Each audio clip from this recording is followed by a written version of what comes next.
Newspaper for a visual world. Hello, Buglers, and welcome to issue 4262 of The Bugle, the official podcast of the British monarchy, ever since Sir Jesus Christ anointed Solomon king of all conceivable Britons at the Battle of Trafalgar after jousting the Armada off the park at Wembley in 1966. I am Andy Zaltzman. It is, as we record, Monday the 8th of May 2023. We are approximately 48 hours into the official coronated kingdomarium of Charles III, or as his many billion social media followers of course know him, at Chucky Triple Dog. And we are recording in the shed, which is festooned with Union Jack bunting, but the invisible type, the bunting that lives and quite literally breathes in the hearts of all true subjects of our septuagenarian, wobbly-jowled superhero overlord and megamaster. And I'm joined in person for this week's special Bekinged Bugle by Ian Smith and Ria Lina. Welcome to the shed, both of you. Yeah, thank you. It's a pleasure to be here. An honour, if anything. Yeah. To be in this. It's exactly how I picture your shed. Cricket paraphernalia. Yes, there's a lot of cricket paraphernalia everywhere. I did actually bring you a present. Oh. Because of where we're at, and I was so worried. I was like, he will have this. Someone will have found this and bought it for him. But I did find it in Holland, so I figured there's less of a chance. And it is the strangest cricket quiz book. Oh, right. Well, that sounds like it's going to keep me and my family hugely entertained for the rest of the year. Yes, I figured. Well, maybe we can do a cricket quiz later in this episode of The Bugle. I was hoping you would say that. I would love to see how much of this you know, because I'll be honest, I flicked through it and it's Greek to me. Genuinely Greek to me. The strangest cricket quiz. Yeah, the strangest cricket. Well, that's the Dutch love. It'd be strange if a lot of the questions were just not about cricket. Still don't know the answers. Well, thank you very much. Yeah, pleasure. That's just... No, I'm going to ask you the questions and then you can have the rest. Okay. Right, it's quite... Have you brought me a gift? Well, do you like apples? I've got an apple. Right. Well, it's not as good as a quiz book, is it, Ian? Yeah. A 2023 Moleskine diary. Right. But it's got a lot of my gigs in. Oh, right. I don't have a lot in my diary, so that might be quite nice, actually. Yeah, you can have all my gigs. Can't believe you didn't bring a gift. Yeah, terrible faux pas. When you go to someone's house, you bring a gift. Yeah. It's just... Well, I don't really get invited to people's houses a lot. Because you never bring gifts. Yeah. That reputation does that gets around, doesn't it? No, also on this the coronation weekend, and this is because it's a national holiday, to just, I don't know, to soak up the echoes of medieval feudalism. Well, I've been celebrating. The king got loads of gifts, didn't he? Even though he already has everything. And yet you've not brought me a gift to my own shed. Yeah, no, it's a very good point. But when I do the news quiz, I'll bring in two. All right, okay. Because people say that the radio theatre is your second home. All right, do they? Yeah, that's what I've heard. Okay. Yeah. That might be because the recording's gone so long that generally I'm sort of asleep on stage by the end. It explains the robe and slippers. Anyway, we are recording, as I said, and Chris is also here in person. Hello, Chris. God save the Queen, everybody. Queen? Queen. Off with his head. Messed it up already. It's the gender-neutral term for our monarch that I'm sticking with. That's right. The Queen? Yeah. That's, I think, or is it the two of them together? Is that going to be their name, their pairing, Queen. Their couple name, the Queen? We reported on this in last week's Bugle, that they're being fused into a single it's single identity. Transgender mono-monarch, to be referred as their Majesty, I think. Yeah. So that's very exciting news. Their Majesty the Queen. Yeah. It's I can get behind that. Yeah.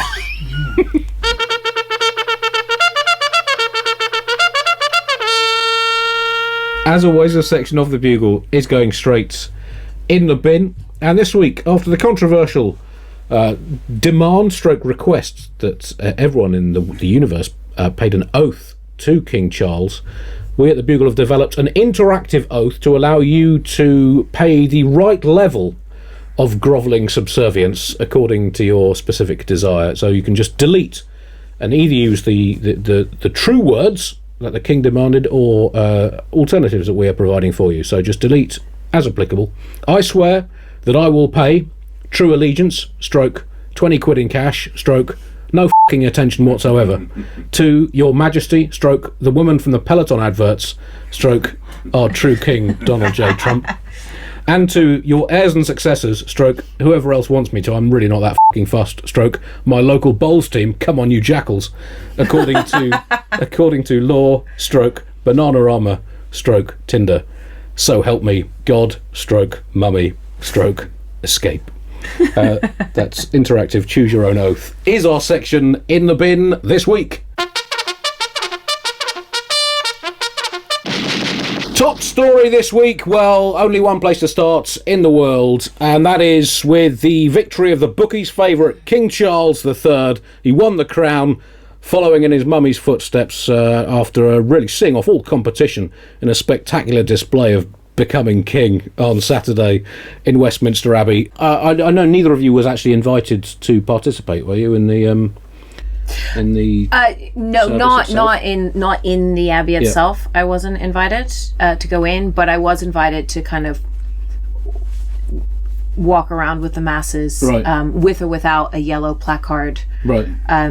Going, in or outside of the metal iron ring that went around it, with or without a rain mac. Right. I mean, that's really what 21st century Britain is all about, I think. It's choice, right? Yeah. Choice. Ian, how did you celebrate the great occasion? Because you're of course, you weren't born in 1953 without breaking confidence on your age, so you obviously don't remember the previous coronation. No, but I'm almost certainly going to see another one. Right. That's my hope, is that I at least see one more coronation. But yeah, I was supposed to be... Wow, that's dark, though, isn't it? No, what? Like, who hopes? To say that I hope he dies I hope to outlive in my lifetime? How old is he? He's 74. I hear that. 74. It's pretty dark, isn't it? No. I think you could look a 74-year-old in the face and say, I want to outlive you. No, I get that. No, I appreciate okay. that. I mean, I was just saying, you could assume you'd live to the next one, but to hope you'd live to the next one is... I think that's... I hope he goes and his wife with him. Well, people did say, may the king live forever. Yeah. So if he lives forever, it's in one of the songs, isn't it? Yeah. Fair play, I guess. Beaten by a better...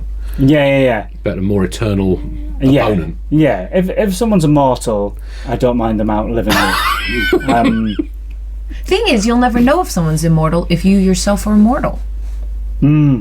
God, we've got very philosophical very early on here. You know what I'm saying? Like, I could be immortal to the Queen. She'll never know. Right. Yeah. But she must have thought she was immortal. I think up until the point that Philip went. Right. Or when she looked into the eyes of Liz Truss and realised she's not. This is the all four horsemen of the apocalypse rolled into one terrible public speaker. Do you think Liz Truss was the devil coming back to claim her soul? I think the devil would be more competent than Liz Truss. I don't think she has the level of admin required I think she's more efficient than the devil. So? Yeah, because it took her less than 40 days to wreak absolute havoc. No, I guess, I hadn't really thought of it from that perspective.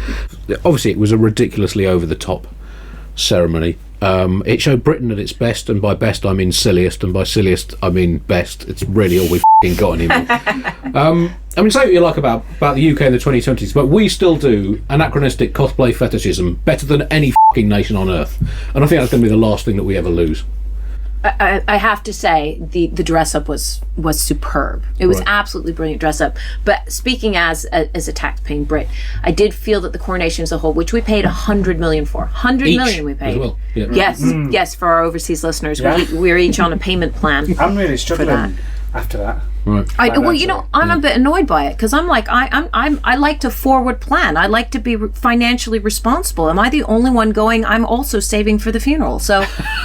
There's just no thought to it. We should have two payment plans, shouldn't we? If anything. But I did feel it was a little bit like, remember when Apple put a U2 album on all of our phones? I did feel like the coronation was a little bit like that. Oh, right, okay. Yeah, that they've just sort of plunked the coronation into my finances without really asking me. I think I was one of the few people who, when that happened, I thought that was quite nice. I didn't listen to it or like it, but I thought, that's very, very generous. Right. Well, that's also the way a lot of people look at the monarchy here, is that they don't pay any attention to it, but it's just nice to know. But how generous. It's there if we want to have the option of feeling that we have a superior feudal overlord, then it's always there to dip into. Yeah. Well, what were the highlights for you of the actual ceremony? What bits really really grabbed you?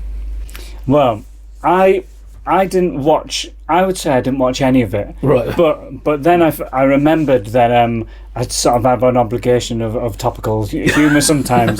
So then I would like watch bits, and the Daily Mail website is very good for has like hundreds of articles in minute detail. So there's one thing I was looking. There's about Prince George. I hate how subservient they are to like a 9-year-old, but they described him as thriving in the most important role of his life. And from what I gained from the bits that I saw, is he was carrying the cape as they were walking down, so he's just like lifting it up.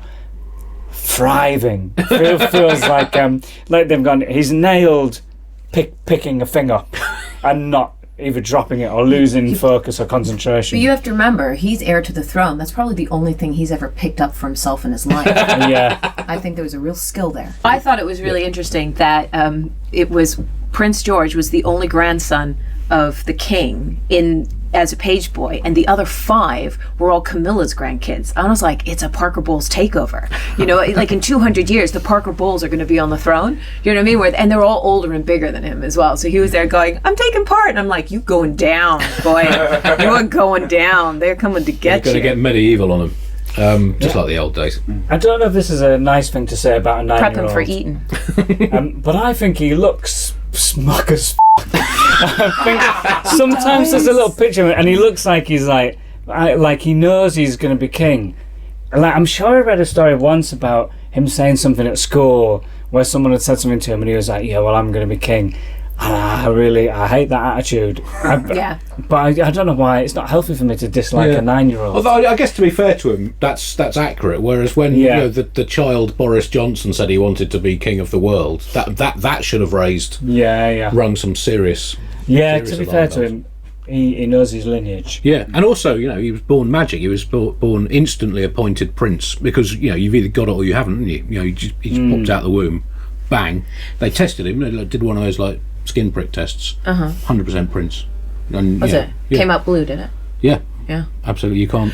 I mean, you've got a medical background, really. You know that you can't fake that kind of thing, can you? No, not at all. They do it in the heel as well. Yeah. I have to say, is it wrong as well? I totally agree with you. You should never begrudge a child, especially a 9-year-old, and he is just a child. But at the same time, when he came out a boy, after we did all of that chat about changing the law about whether or not a girl could inherit, and then he came out a boy, and we went, all that for nothing. Yeah. So I'm open to him identifying however he wishes to identify as he grows older, because I think there's room for it. I think we're open to it. I'm excited to see what happens. Queen. Yes. He'll be queen all by himself. Their Majesty. Of course, Charles, wasn't a foregone conclusion, despite what everyone says. He did have to pass the final tests in the couple of days before the coronation. On Friday, he completed a circuit of the Silverstone motor racing circuit in his gold horse-drawn carriage at an average speed of 176 miles an hour. That was well over the 150 mile an hour average needed to prove yourself monarch-level king quality. And then he completed a 147 maximum break behind closed doors at the Crucible Theatre in Sheffield, using his sceptre as the snooker cue and the Royal Orb as the cue ball. So we do know we are getting a proper, authentic king. Also, I mean, there was a lot of talk about how, this was, yes, there was tradition, but also it was pared back from the more lavish ceremonies of the past. It was much more modern, and you might have thought watching it, well, if this is pared back and modern, then I'm surprised that the 1953 coronation ever ended. But I mean, it was hugely. Did we skip? What bits did we skip, and what was more modern about it? Well, no one built a henge during the service, so that's quite modern. Yeah. The crown was put on by a drone. Yeah, you could hear that, and then sort of getting that on. Yeah, I suspected Camilla wasn't actually there. I thought it was a bot.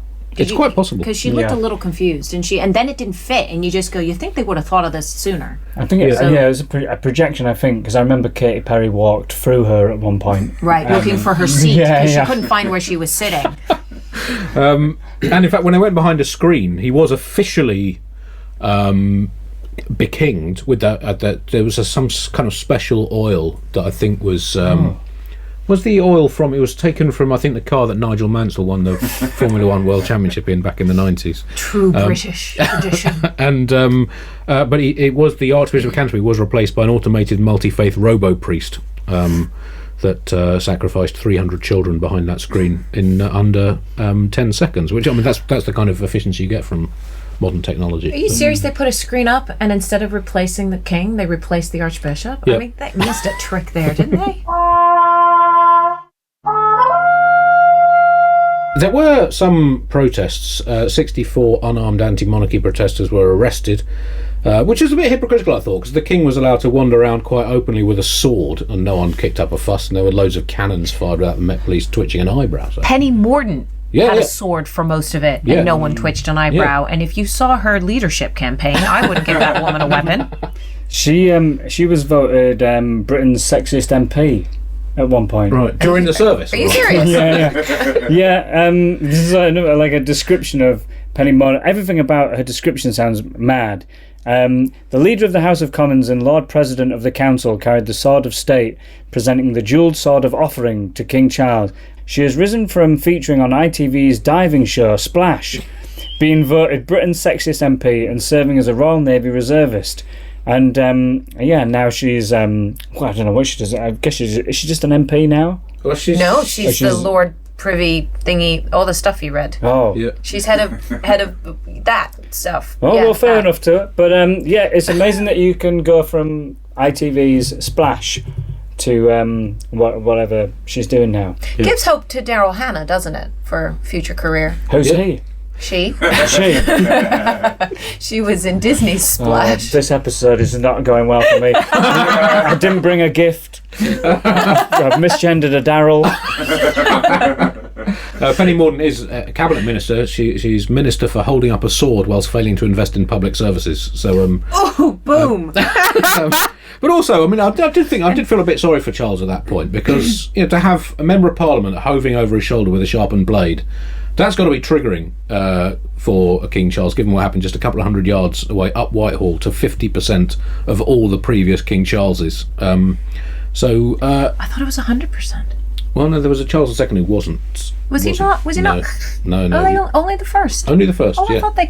No, it's were both. only 50%. Oh. Yeah. What happened to the second one? Well, I think he just had a horrendous, spectacular number of mistresses and then died. Yeah. Did he just lived a life and then Yeah. died of natural causes? The party king. Yeah. Yeah, he was. Died of In exhaustion. fact, the some of the opulence of the coronation is specifically because Charles II.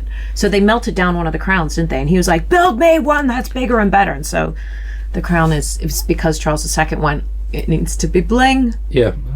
He loved his bling, and he was given Mumbai as a wedding present. As I think we might have reported on the Bugle. Gosh, that really Previously. puts Camilla's gift in perspective. doesn't it? Yeah, it puts me in the shade.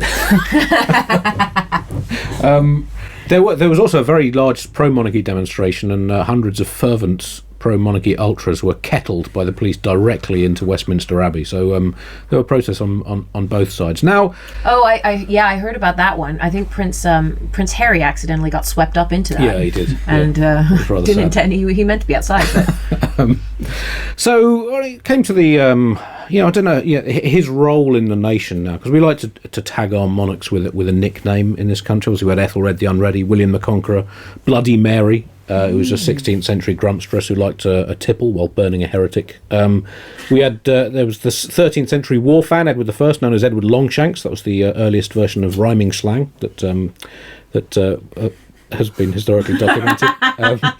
And of course, recently, Charles III's predecessor, Elizabeth the unremittingly politically neutral. But then, of course, we've had others. Edward the embarrassingly Nazi-ish in the 1930s, briefly. Victoria the can't let go of her ex. Charles the no-headed, I just mentioned, and Henry the horny. So I don't know. To this, maybe given that he looked so grumpy during the coronation, I think we can add Charles the slightly hacked off by minor inconveniences. Will be how he is. There is something like. And sort of understandable to anyone who's been to like any event or like weddings and stuff, that it's supposed to be like the happiest day of your life, but stuff happens that's irritating. But there's something so unlikable about seeing someone in a gold carriage being in a bit of a grump because maybe someone hasn't come quite in time and he's like, nah, someone hasn't opened the door to my gold carriage quick enough. And you're like, fuck, cheer up, for fuck's sake. But he was lip read, apparently saying we can never be on time, complaining that it was running late. I mean, to be fair... He was unhappy Yeah. with it not being on time? The card, yeah. Because I mean... there were no Ubers available because it's a very busy day.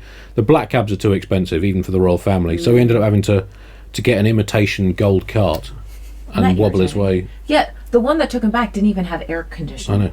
Outrageous. It is. Really? Yeah, the suspension was shot. I mean, it was a bumpy ride. There was one point during the service when he put on a single white glove and it was lip read saying, which prick forgot to pack the other glove? Why do I only have one f***ing glove? And it was kind of shades of Mexico 1968 in the Olympics with the one glove. Those two athletes. I mean, the whole day was very much a white power protest.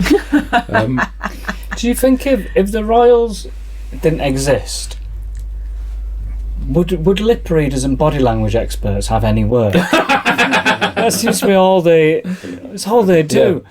And it's all stuff like body language expert says like man with folded arms and frowning was not happy. You're like, yeah, well, I think I could be a body language expert really easily. It's kind they seem relaxed. The man waving his finger in someone's face is angry. Yeah, I think it's a bullshit job for idiots. If you're listening, can you tell how I feel without seeing me? Yeah. They don't intend to listen to podcasts. No. And they don't give you the juicy stuff as well. You want them to watch it and tell you when someone's farting. You know what I mean? You want them to sit there and go, that wasn't a dress adjust. Yeah. The tilt that you think is covering it up. Yeah. But why else would you just tilt on your side slightly, like? What's going on if your underwear's gone up your bum. I suppose so. Yeah. Yeah. But you shouldn't there'd be some like official Knight of the Realm whose job it was to unpick the underwear from the royal butt cheeks on the occasion. I don't know if Claire Balding got I think they cover that when they put the screen. Oh yeah, they put the screen round. So if Charles needs, like, this is the time to pee, poo, fart, whatever you need to do it now. There we go. Before we oil you up. He was also lip read saying various other things, including "This hat hurts."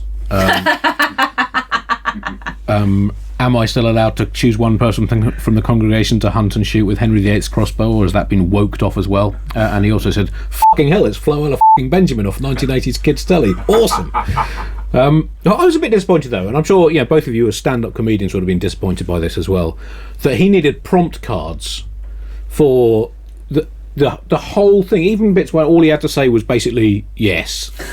But he'd read yes off a card. I mean, this was...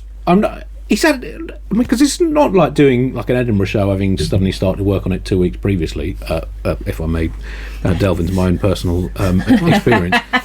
He's had 70 fucking years to learn the script for this, which hasn't really changed since his mummy did it back in 53, and yet he still needed these cards. Just write it on the back of your fucking hand. Well, I mean, I have to say the one thing that really struck me was the fact that this is a ceremony that marries the head of the church to the state. So he becomes the head of the church and the head of the state. Why aren't you running this show? Why is everyone else knowing what they're doing and you're sitting there going, what's next? I'm just going, wow, we're not, this does not look good to the rest of the world. I was unimpressed. Biden still does his own speeches, you know what I mean? Yeah. And he's older than Charles. Time. Yeah. Time, yes. He does sometimes say the wrong country in his speeches. I think he's declared war with Slovenia at one point. Yeah. One thing I was watching the Coronation concert thing, and as a comedian, William did a speech, and this is the joke he did. He said, he did the speech and went, unlike Lionel Richie, I won't go on all night long. And then got the biggest laugh of just, like, everyone clearly thinking, well, we have to laugh or we get murdered here. But just people are, like, bowling over, slapping their thighs. It just made me so angry. I did a gig last night and there was a hen do in. And I said, is this a hen do? And one of the women on the hen do went, more like a hen don't. and it got a huge laugh.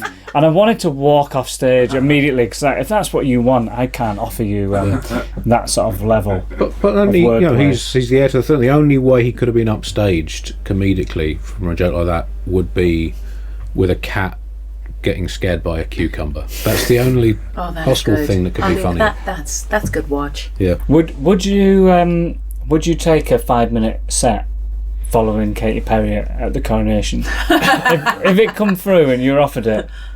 Well, gig's a gig, isn't it? Yeah, I mean, it would be. It's a huge gig, but I imagine the feedback online would be terrible. Yeah.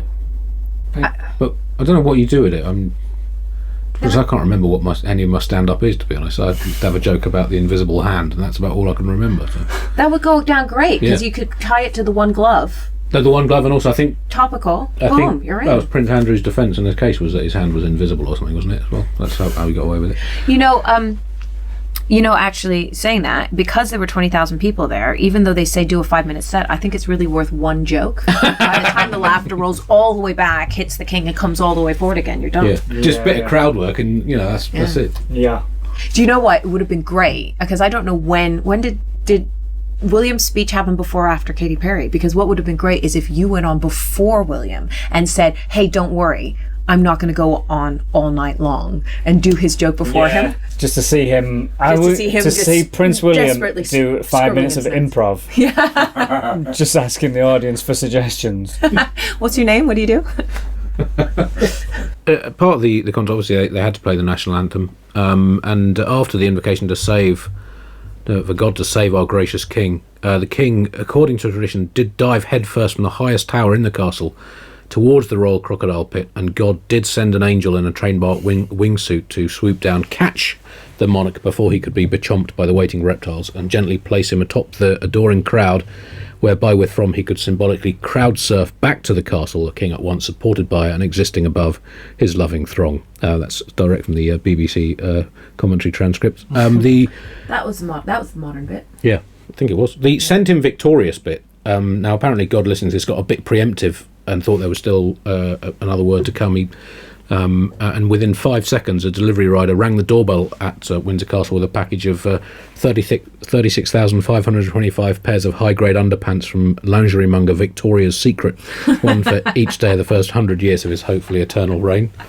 Then happy and glorious. Happy, well, I mean, he had a pretty grumpy face on during the hat fitting on Saturday, so let's hope he cheered up by Sunday. And happy and glorious, that was misheard.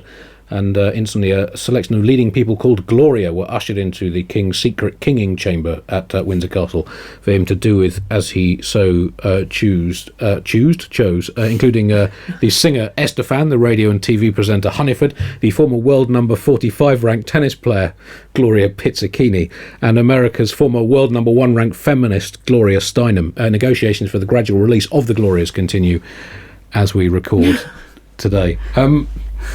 Do you think Prince William's going to have a whole room full of Peggies? Sorry. There was much talk of the regalia worn and all these extraordinary clothes that we don't see. There's the robe of righteousness. Did you? Which I think they nicked from a hotel. That was which you're not supposed to do. You don't want to put a UV light on that. Do you? Yeah. Nothing from a hotel is clean. The jockstrap of justice, of course, the crotchless Y-fronts of compassion. They sort of cancel each other out. The gimp mask of grace and majesty, and of course the strap-on of serenity. That goes back to Charles II, I believe. There was the bracelet of sincerity and wisdom at one point. Oh, really? Yeah, which I thought was the least British object in the world. That sincerity has never been a national strong point, and wisdom has taken an absolute f***ing battering in this country in recent years. We've done away with experts, with science funding, we underfund education. The closest we get to wisdom is a keep calm and carry on tea towel. So this to me was the most unpatriotic thing that the king could have been asked to put on. The bangle of snark and apathy, I think, would have been more appropriate for the sarcasm bracelet. Yeah. But I think Camilla was wearing the necklace of passive aggression, really? Wasn't she? I mean, that's very British. Yeah. There was the rod of equity and mercy. Oh no! Yes, we all give our penises nicknames. So yes, there was a rod, the rod of equity and mercy. So now, if you were wondering where the concepts of equity and mercy have gone in British politics, because they don't really appear in government policy, it turns out they're stuck inside a f***ing rod, and that rod is kept under lock and key, except on special royal occasions. There was one extraordinary, very misreported story about an incident in Bath, in the historic Royal Crescent area of Bath, in which a couple of days before the coronation, so-called pranksters were alleged to have mown a shape into the usually primly primped lawn that might be possibly interpreted as a large, how to put this delicately on a family show, gentleman's plunkster and plumbles. This, I mean, I don't know. I mean, just 2 days before the coronation. I mean, this seemed also, thanks to all the Bugle listeners who alerted us to this story via social media. And when I say all, I think I mean everyone who listens to the show sent us some kind of social media link to the story in case we'd missed it. So thank you to all of you.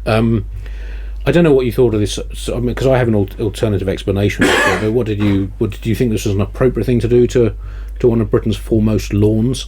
It just looks like someone's done the rod of equity and mercy. With a couple of bangles of joy. Because I mean, people said this was inappropriate and crude. But I've actually looked into the.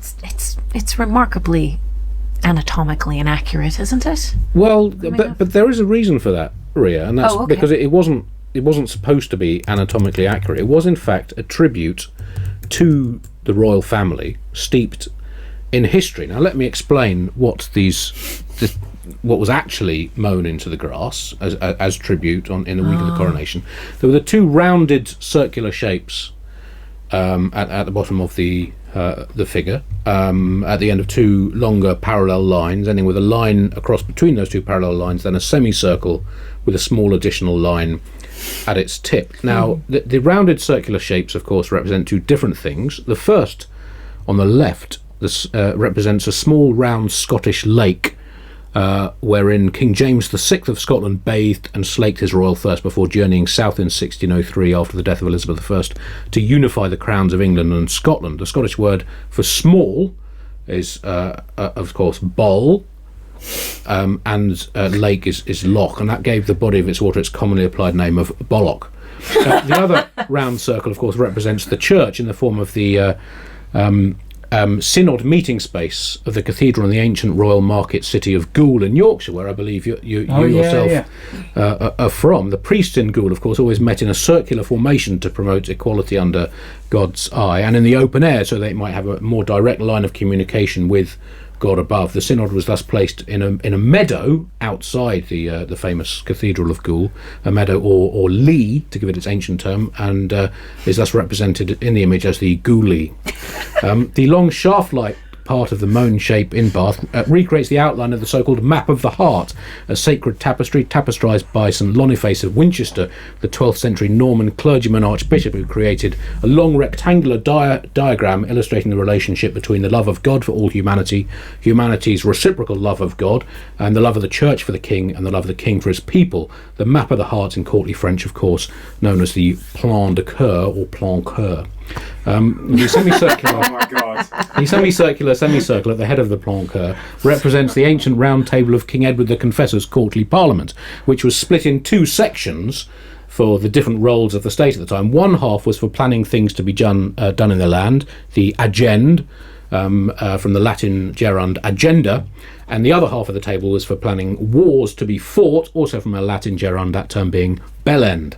The small additional line in the bellend was carved later in the table by Richard I, the Lionheart himself, in the year 1192, when he slammed his sword down when demanding further funding for his crusade, a chivalrous act known as the Holl. That's the same etymology as the holler to arms, and the mark made by Richard thus became known as the Dick Holl. So Lord and Dorman in Bath was in fact not some people being incredibly juvenile, but was a moving historical tribute to our royal heritage. One of the most educational dick jokes. That was marvellous. Oh, I was going to counter with, or that was just literally where they were going to put the table for the garden party, and the long bit is for the adults, and the two small round ones is for the kids. Right, it's quite possible. To find the article again, I googled Swindon penis, and the first result that comes up is that article, and the second result is for an official Ferrari dealer in Swindon called Dick Lovett. So even just the word penis, they've gone, well, that's close to Dick in his name. But also, Dick Lovett is a fantastic name for a Ferrari dealer. Sounds like a sitcom character. Dick Lovett's Ferrari dealership. Animals news now. Ian, you are the Bugle's in-house David Attenborough.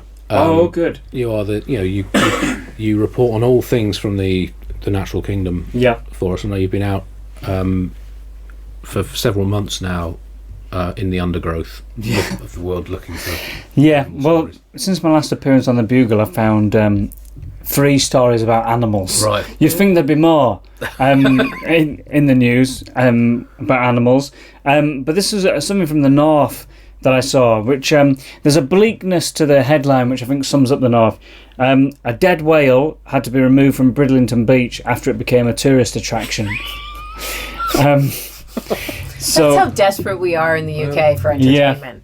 Yeah, even people aren't going to Bridlington for just in and of itself of going, it's a lovely beach, have an ice cream, but then they're being told there's a rotting carcass on the beach, and it's apparently become a tourist attraction, which makes it sound like a gift shop's been set up and there's key rings, sort of funny novelty T-shirts like I'm with the dead whale carcass and a little arrow pointing to the side. Beluga, I don't even know her. Stuff like that. A lot of fun T-shirts. And security staff around it, because apparently criminal gangs and thieves will target whale carcasses for the illegal trade of their bones, which just makes me think it's mad that even up north in a place like Bridlington, you've got a criminal gang who I imagine largely deals in drugs, but also has a whale jawbone contact. If they're like, we've got our bloke who brings the coke in through the ships, and I know a bloke who if we remove the jawbone and clean it, he'll sell it to a local museum or something. Just don't know how it would be a contact in the criminal that when they're doing a little plan of being like, yeah, Terry, there's a whale carcass in Bridlington. Get over there. I couldn't maintain that accent for long enough. They took 4, didn't they, from a pod elsewhere? Oh, did they? Yeah, that's why they were worried about it. There was a pod of whales that washed up somewhere else, and overnight, all 4 of their jaws had gone. Because it was just, it was a complete set. Which must be even rarer. Yeah, a set of 4 whale jaws. You like a set of go coasters. on eBay and see if they're on there. Nothing worse than when you have 1, and then you have 2, and then they don't match. Yeah. Yeah, you do need 4, don't you? You do want them matching, don't you? You definitely need 4. I was intrigued, Ian, and you can share maybe some local insight. This is not too far away from where you grew up, is it? A local man said you don't expect to see anything like it, especially in Bridlington. But the fact is, Bridlington is by the sea. So, especially in Bridlington, you'd probably expect it in Bridlington more than, for example, in Tashkent, the capital city of the landlocked Republic of Uzbekistan. Yeah. Or the village of Allen, South Dakota, the furthest inhabited place from the ocean in all of North America. Yeah. Even Doncaster and Bradford, that don't have a coastline. Or but that that's what lawn you'd in think. Bath where that weird shape had been carved out. Yeah. What if that was literally put the whale here? Yes. Well, I think it was about the shape and dimensions of whales. Gentlemanly bit. Yeah, maybe someone had started drawing the sort of chalk outline around the body. And then started with the whale penis. And then went, this someone doesn't make stole sense the here. whale, Right, and moved it to its jaw. Bridlington. And like, nah, it just looks like someone's cock's fallen off. They said, well, they know that you got to remove the whale carcass because, and maybe this isn't as funny as I find it, but the whale's body, when it's decomposing, does it in the very show-offy way of just exploding. That they just sort of expand like a dying star and then just burst all over everyone. Just feels like a really fun way to die. Like, if I'd like that to be the case that's how I go. That if you don't bury me or cremate me within a week, I'm exploding. Right. It does tend to happen with decomposition. Yeah. Generally, so when a body goes missing in water and you can't find it, eventually, unless it's been tied down by something, it will eventually fill with those decomposing gases and then eventually float to the surface. Yeah. Which is why you have to weigh down when people have sea burials. You have to weigh them down properly. And what happens on the Isle of Wight? I did a stint with the forensic department in Hampshire. It sounds like you did a stint with a criminal gang. or that. But so when I was working in forensics, I was down on the Isle of Wight, and they have a lot of sea burials between Portsmouth and the Isle of Wight, and they have problems with there are people who do it properly, and then you've got the sort of those rogue undertakers. So you get rogue undertakers who won't do the sea burial properly and won't weigh them down properly, and the problem is they end up washing up on the shore of the Isle of Wight. So the Isle of Wight will often get a call and just go, there's a body on the beach, and they have to go down, and of course its hands and its feet are bound and it's possibly wrapped in something, and then they have to investigate, is this a proper burial? Or is this a mob hit? Kind of, it surprises me because they've taken the whale away, haven't they, to do a post-mortem to see how or why it died. Right. Yeah. And it's like, well, I think it's obvious, right? How it died. Well, we don't know that. I mean, that's the start of a detective story, isn't it? It always seems obvious what happened, and then gradually you piece it together. They don't live on the beach, so you stick a whale on a beach, it's gonna die. Who stuck the whale on the beach? What was the whale doing near Bridlington? I mean, that's an unlikely place for a whale to. You'd think it would go to Scarborough or the more historic city of Whitby, but why Bridlington? Because it was an adolescent male. We should do what they did in Hartlepool ages ago, and we should have hung the whale. Yeah. That's a logistical issue, isn't it? Yes, but whale hangers doesn't have the same ring to it. Yeah, and where do you hang? How do you hang a whale? Yeah. Well, if any of you listening know how to hang a whale, of course. I mean, you talk about the whale exploding. The correct way to deal with a beach whale, of course, as according to history, is to blow it up with 20 cases or half a ton of dynamite in the traditional manner, as attempted by whale disposal experts in Oregon in 1970. In the greatest single video on the internet, which I can't remember when we first talked about the exploding whale on the Bugle. It is an internet phenomenon. I showed the exploding whale video to my son for the first time a couple of days ago, and I could see the light in his eyes just come bursting to life. To think, there's a world in which there's a 1970 news report about an exploding whale that is the funniest thing ever. I've just googled it, and they've remastered the video. Yeah. Well, it was its 50th anniversary in 2020, wasn't it? Apparently. Yeah. What a world we live in. Yeah. Oh my gosh! It's a big explosion. They could have put. It's raining blubber. It's raining blubber. You see, I mean, we work in the creative arts, and no matter what we do, we could, spend our years trying to perfect our craft and share insights into the nature of the human condition. We will never do anything as good as the exploding whale. Right, that brings us to the end of this week's special Coronation Memorial Bugle. Ian and Ria, thanks very much for joining me. Any shows to plug before you go? I'm going on tour this year, so if you're in the UK, please do check out my website and check out for dates there. RiaLina.com. I'd love to see you there. Don't go on my website, it's shit. I haven't updated it, but I'm doing the Edinburgh Fringe. I'm doing a show called Crushing at 1:35 p.m. I think there's a story about going to Slovakia with my hairdresser to drive over a car with a tank. Come along, see if I've made that funny. What more could you possibly want in an Edinburgh show? Also, you can hear me Andy Zaltzman on Tiff Stevenson's Catharsis, elsewhere in the Bugle stable this week. For details on that and all the other shows in the Bugle stable, go to thebuglepodcast.com. Until next week, goodbye.